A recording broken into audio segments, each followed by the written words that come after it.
Olá, meus queridos irmãos e irmãs, sejam todos bem-vindos à aula de catecismo. Tendo já postado o Evangelho há alguns minutos, né? Nós vamos retomar a aula de catecismo da Igreja Católica. Agora estou aqui, é um novo cenário, né?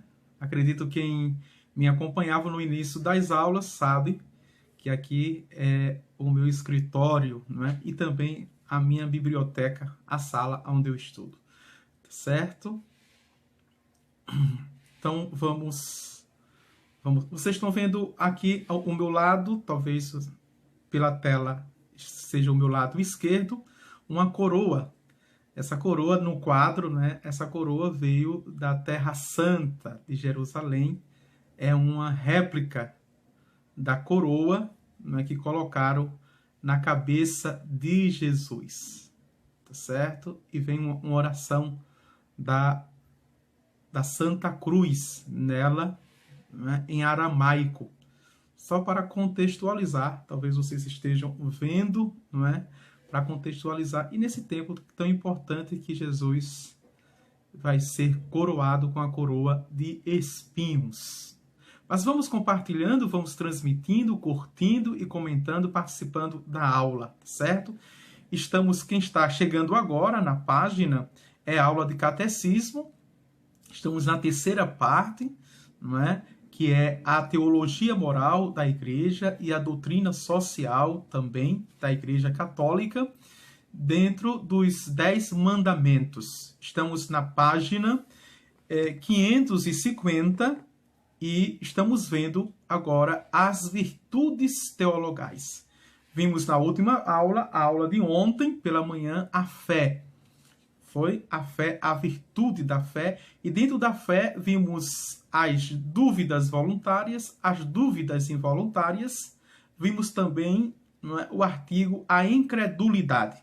E dentro da incredulidade nós vimos, né, três dimensões ou, né, três ameaças para a nossa fé, que é a heresia, a apostasia e a cisma. Vamos agora para a virtude da esperança, a virtude teologal da esperança. Pelo sinal da Santa Cruz, livra-nos Deus nosso Senhor dos nossos inimigos, em nome do Pai e do Filho e do Espírito Santo. Amém. O Deus que quer salvar todo ser humano esteja convosco. Bendito seja Deus que nos reuniu no amor de Cristo. Vinde, Espírito Santo, enchei os corações dos vossos fiéis e acendei neles o fogo do vosso amor. Enviai o vosso Espírito, e tudo será criado, e renovareis a face da terra. Oremos, ó Deus, que instruísse os corações dos vossos fiéis, com a luz do Espírito Santo, fazei que apreciemos retamente todas as coisas, segundo o mesmo Espírito, e gozemos sempre de sua consolação. Por Cristo nosso Senhor. Amém. Então, estamos no número 2090, que diz assim: quando Deus se revela e chama o homem, este não pode responder plenamente ao amor divino por suas próprias forças. Atenção, 3 informações aqui, não é? Quando é revelação de Deus, também há o chamado. Quando Deus revela, Deus, portanto, chama, certo? E a nossa resposta não pode ser uma resposta positiva por nós mesmos, pela nossa natureza humana, ou seja, decaída, pecadora. Não são as nossas forças, ou não é a nossa própria força. Vamos dar continuidade, ponto continuado. Deve esperar que Deus lhe dê a capacidade de corresponder a este amor e de agir de acordo com os mandamentos da caridade. Veja que maravilha, não é? É preciso, primeiro, ter a temperança A temperança, não é? E na temperança, a esperança, ou seja, de esperar virtuosamente, porque isso acontece no processo. Nada de ansiedade, não é? Nada de frenesi, nada de agitação, nada de, veja, ativismo. Deus, se ele se revelou, se chamou, ele vai nos capacitando para que nós demos em tempo e no tempo, na caminhada, tá ficando complicado não, né? Na caminhada, nos dá a graça de corresponder. Uma imagem que ilustra isso é, veja, mesmo numa concepção pós-pascal, que é a ressurreição, Pedro, tu me amas. Senhor, eu te amo. Pedro, tu me amas. Senhor, eu te amo. Pedro, tu me amas. Pedro diz, Senhor, tu sabes tudo. Tu sabes que agora eu não tenho condições humanas, não tenho capacidades de te amar como tu me amas. Ou seja, de dar a resposta plena. Mas tu sabes tudo, Senhor. Veja a humildade de Pedro, né?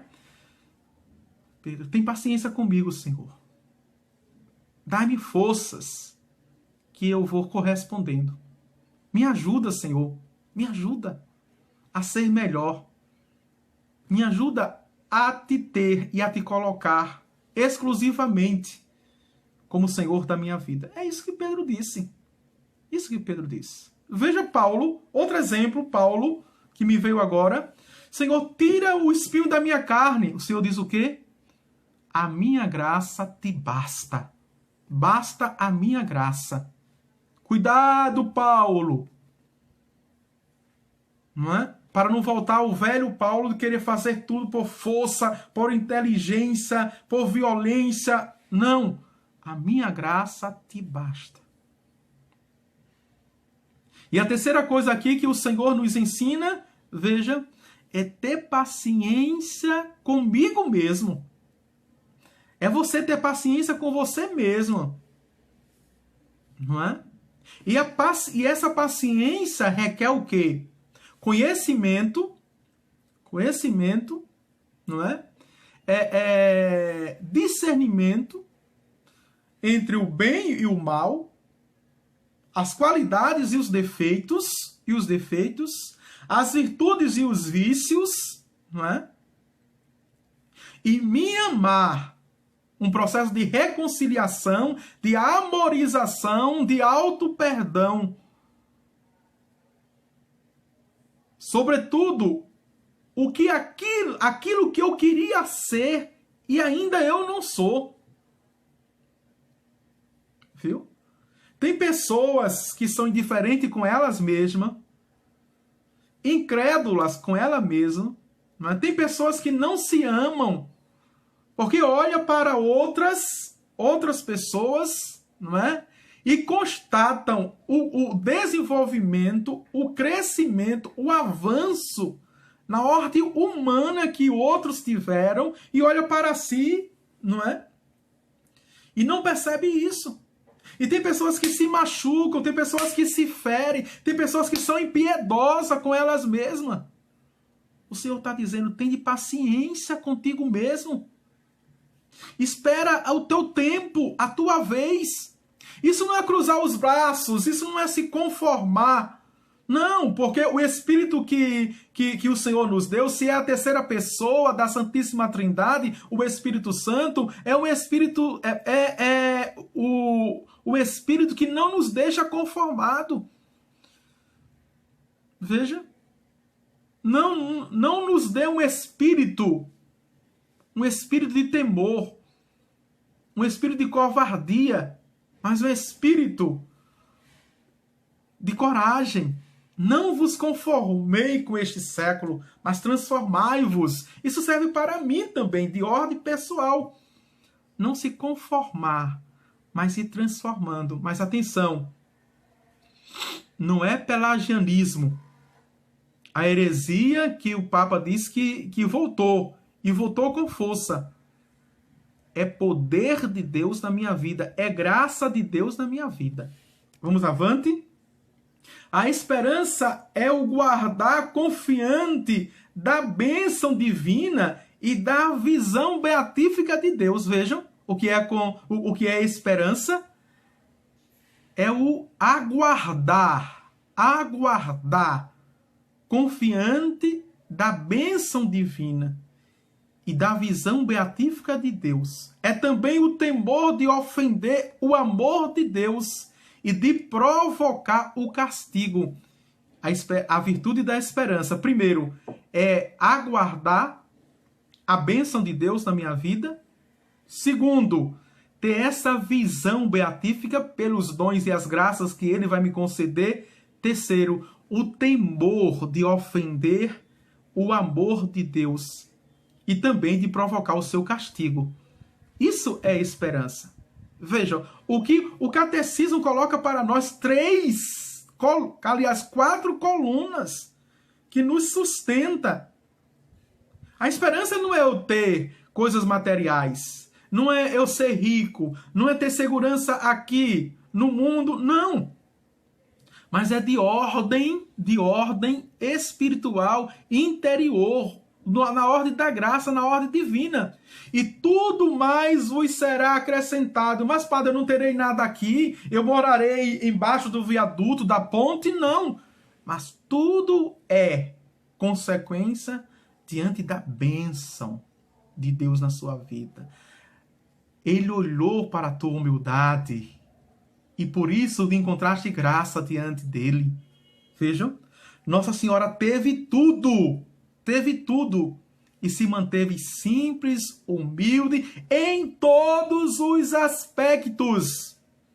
Ela diz, eu vou ser a mãe dos reis, eu vou ser a mãe do Senhor dos senhores, eu vou ser a mãe do Deus dos deuses, eu vou ser a mãe de Todo-Poderoso, onisciente, onipotente, onipresente, o Deus Sabaó. Então eu vou morar nos palácios, eu vou desbancar. Ela disse sim, no Magnificat, que o Senhor é que ia desbancar, mas não ela. Os poderosos dos seus tronos. E santo é o seu nome. Vejam. Não é? E quando ela diz, doravante todas as gerações irão me chamar de bendita, como testemunho. Bendita por causa de quem? Por causa que Deus operou a graça na vida dela. Portanto, fazei tudo o que ele vos disser. Tudo o que ele vos disser. Amém? Vamos avante? Vejam. Então, 2091. O primeiro mandamento visa também aos pecados contra a esperança, que são o desespero e a presunção. Atenção aqui, anote. Quais são os pecados contra a virtude da esperança? O desespero, olha, e a presunção. Vamos ver primeiro o desespero. Pelo desespero, o homem deixa de esperar de Deus sua salvação pessoal. Quem se desespera, veja, mesmo humanamente falando, viu? Então, as psicologias, os terapeutas, os psicanalistas, os psiquiatras, vejam, vão dizer não. Mas isso é natural do ser humano. Isso é natural do ser humano, se desesperar, se afobar, não é? Ficar cheio de neuras, de paranoias, de síndromes. Isso é algo natural do ser humano. Sim, é. E é isso, eu, Padre Adivânio, constato. É isso que nós podemos fazer. Mas quando nós não estamos debaixo da graça do Senhor, quando nós estamos na ausência do Senhor, quando nós estamos distante do Senhor, quando nós não temos perspectiva de vida eterna, dos céus, quando nós encontramos somente as nossas seguranças aqui, para este mundo, o nosso sucesso, as nossas famas, os nossos likes, as nossas curtidinhas, vejam? Aí sim. Mas se nós temos a fé da vida eterna, então, para que desesperar? Para que desespero? E mais, os auxílios para alcançá-la ou o perdão de seus pecados. Como um homem totalmente está desenganado. E tem pessoas aqui, referente ao pecado, tem pessoas que pecam, o peso de consciência e o remorso batem, porque a lei de Deus, o mandamento foi escrito em nosso coração, então não precisa ninguém nos acusar, não é? A nossa própria consciência, o nosso próprio coração nos acusam, não é? E muitas vezes vão para a confissão, recebe a absolvição, mas sai convictos que nem Deus pode perdoar os seus pecados. Vejam, é justamente isso que está dizendo. De não alcançar o perdão de Deus, o desespero.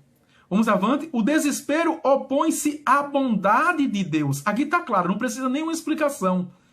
Opõe-se também à justiça de Deus, porque o Senhor é fiel às suas promessas e à sua misericórdia. Ou seja, o desespero, sem dizer, nos diz. Vejam que nós não confiamos em Deus. Que Deus não é Deus na nossa vida. Não é Deus na nossa vida. Vamos para a presunção. Há duas espécies de presunção. Ou o homem presume de suas capacidades, ou seja, esperando poder salvar-se sem a ajuda do alto, pelagianismo, ou então presume da onipotência ou da misericórdia de Deus, esperando obter seu perdão sem conversão e a glória sem mérito. Sem mérito. Veja. Os dois são perigosos. Ou eu acho que eu vou ser salvo porque eu sou bonzinho, não é? E basta fazer o bem, é a sociedade de hoje. É típico a sociedade de hoje. Esse é o retrato da sociedade de hoje. Basta ser ético, basta ser moral, basta fazer a caridade, basta dar cesta básica, não é? Basta ser bom. Eu não roubo, eu nunca matei, eu nunca adulterei, eu sou um pai bom, eu sou uma mãe boa, um casal, não é? Mesmo se não ser casado, não tendo o sacramento do matrimônio, mas amigado, amancebado, convive em casa há 30 anos e bem, não é? Bom, e o bem feliz é aquele que bem convive, pronto. Nananina não. Ao que diz, isso é uma presunção, não é? E são os dois pecados contra a esperança, a presunção, que se divide em dois. Você se salva porque você é bom, você não precisa de Deus, basta fazer o bem. Segundo, não é? Veja, é uma esperança sem prudência, sem discernimento, sem coerência. Deus é perdão, Deus é amor, Deus é misericórdia, e não importa que eu faça, Ele me ama, então eu posso fazer tudo, porque no fim de tudo, Ele vai me salvar, por sua misericórdia. Então eu posso fazer tudo porque eu vou ser salvo mesmo. Então vamos aproveitar a vida, libera geral, abre-se as porteiras, coloca o pau velho na ladeira, então, no ponto morto e deixa descer para ver o que vai dar, não é? É a bagaceira geral, total da humanidade. Veja, é uma presunção, certo? É preciso ordenar tudo como se é ordenado de fato, certo? Vamos para agora a virtude da caridade, a virtude teologal da caridade. 2093. A fé no amor de Deus envolve o apelo e a obrigação de responder à caridade divina por um amor sincero. Veja, um amor sincero. E aqui a caridade engloba as duas primeiras virtudes, a virtude da fé e a virtude da esperança. O primeiro mandamento nos ordena que amemos a Deus acima de tudo e acima de todas as criaturas, por Ele mesmo e por causa dele. Que síntese! Veja, síntese simples e clara. O primeiro mandamento nos ordena que amemos a Deus acima de tudo e acima de todas as criaturas. Não por eu vou ter um prêmio, né? Prêmio e castigo. Não, mas por Ele mesmo e por causa dele mesmo. Diz o Deuteronômio, capítulo 6, versículos de 4 a 5. Veja, por Ele mesmo, não por nada que eu vou receber dele. Não. Nem por prêmio, nem por castigo, por causa de Deus. Amá-lo. Acima de tudo, de todos. Vamos avante? 2094. Pode-se pecar de diversas maneiras contra o amor de Deus. Vem agora os pecados contra o amor, contra a caridade, que é o ágape, não é? Que é o amor. Vejam. Primeiro, a indiferença. Segundo, a ingratidão. Terceiro, a tibieza. Vejam. Quarto, a assídia ou preguiça espiritual. Quinto, o ódio a Deus. São 5 pecados listados pelo catecismo da Igreja Católica. Se você tem, veja, não é? Se pode sublinhar, destacar isso aqui para a gente ver. Está só neste número, 2094, e a gente tem que entender isso, guardar, distinguir, tá certo? É delicioso essa terceira parte. Se o catecismo todo já é uma maravilha, não é? Na primeira parte eu dizia que é gostoso de degustar, de comer. A terceira parte, que é a parte mais prática, vivencial, é maravilhosa. Tantas coisas que a gente não sabia, porque a gente estava cheio de teorias, de ideias, vejam. E por isso que muitos catequistas, que já foram catequistas, que eu conheço, que está nos acompanhando, fica com essa sensação, meu Deus! Quantas coisas eu perdi, quantas coisas eu não sabia, e por que ninguém me disse isso? Veja, tá aqui o tempo todo, antes de você nascer, meu irmão, minha irmã, já estava aqui, porque a gente não lia o texto e não tinha condições de saborear. E o que a gente transmitiu, não é? É preciso fazer um exame de consciência, pedir perdão, porque não ensinou de fato o que era a Igreja Católica, o que era a vontade de Deus. A gente tem isso, né? Sai com esse sentimento, né? Mesmo tendo a plena consciência que deu o melhor, que fez o melhor, com toda a boa intenção. Mas veja, muitas vezes a gente não procurou o catecismo da Igreja Católica porque alguém falou mal do catecismo da Igreja Católica para nós. Alguém falou mal. Coloca aí nos comentários, viu? Se você passou por essa situação, se você foi vítima dessa situação. Infelizmente,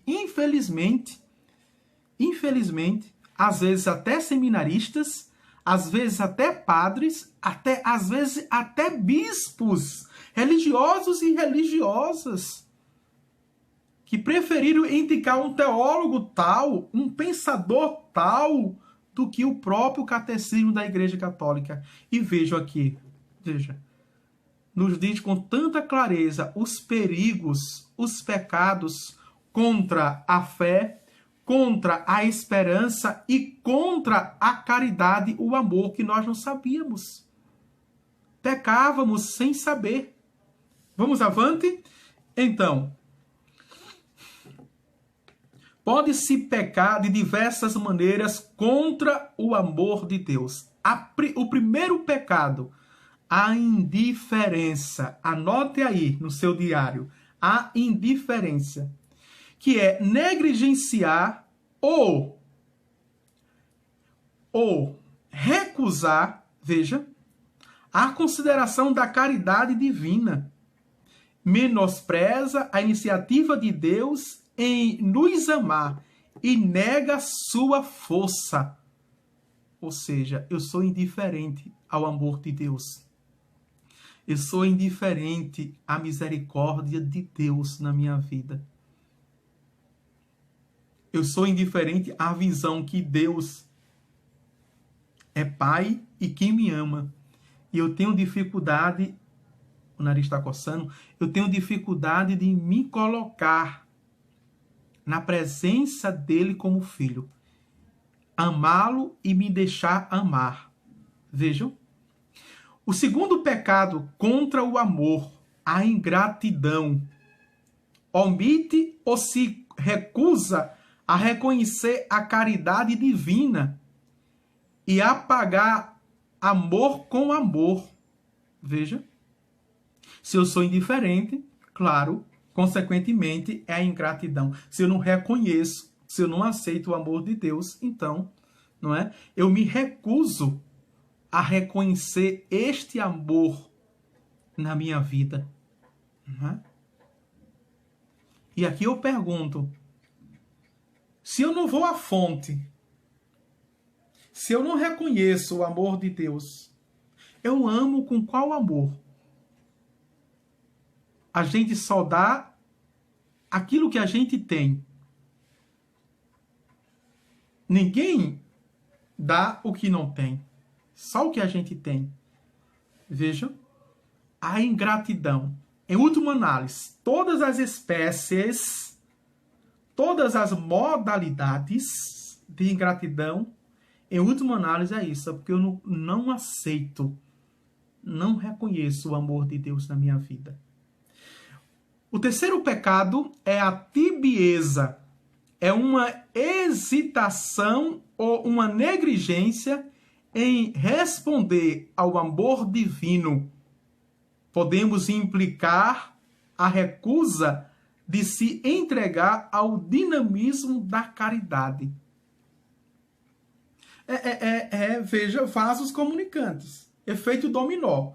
Uma pedra cai e vai derrubando as outras. Porque se eu sou indiferente, se eu sou ingrato, veja, a tibieza é a consequência. É uma hesitação ou uma negligência em responder ao amor divino. Como eu vou responder ao amor divino? A tibieza, veja. E no processo, é isso que acontece. Sobretudo no processo de conversão. Vem agora o quarto pecado. Não é? Assídia ou preguiça espiritual. Chega a recusar até a alegria que vem de Deus e até horror ao bem divino. Ao bem divino. Pode se tornar uma pessoa amarga. Pode se tornar uma pessoa angustiada. Pode se tornar uma pessoa que chupa o limão mais ácido. Essa pessoa. Veja a carinha dela como fica, né? Essa pessoa.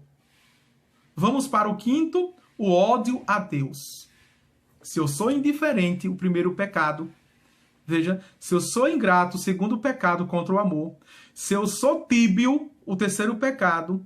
Se eu tenho preguiça espiritual, eu vou chegar ao pior estágio do pecado contra o amor, que é o ódio a Deus.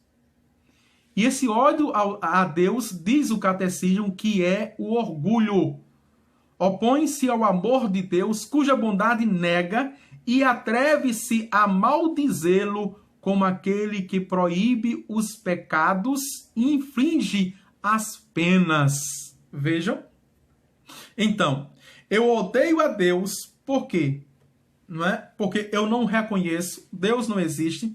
Tem aquele ateu intelectual, não é? Agnóstico, científico, portanto, que não reconhece a Deus, mas não fala mal de Deus. E tem aquele ateu que é ateu porque odeia a Deus. E por que odeia a Deus? Porque Deus é o ladrão da felicidade.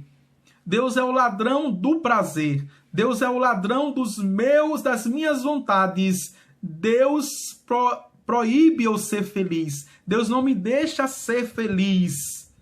Vejam? E por isso é um Deus castigador. É um Deus punidor. De uma vez que eu não o reconheço, ele me pune, ele me castiga, ele me leva, ele quer me levar para o inferno. Levar para o inferno. Vânia, começa sobrenome, Vânia, Val. Veja o decreto, ela está dizendo aqui, viu? Padre, eu preciso me confessar. Graças a Deus, não é? Graças a Deus. Mas veja, nesse tempo, ao menos aqui no Nordeste, em Pernambuco, o decreto do Papa Francisco, desde o ano passado, que nesse tempo de proibição, não é, de não permissão da confissão pessoal, você pode se confessar a Deus pelos 10 mandamentos. Você faz um exame de consciência, né? Foi bom você perguntar um exame de consciência diante dos 10 mandamentos, pede perdão a Deus. Você é católica, não é? Pede perdão a Deus e promete, na primeira oportunidade, se confessar. Vânia é de onde? Me diga de onde é. Certo? Pronto. Terminamos aqui, não é? Terminamos aqui as virtudes teologais, tá certo? Eu vou baixar agora essa live, vou terminar para a gente entrar no segundo inciso.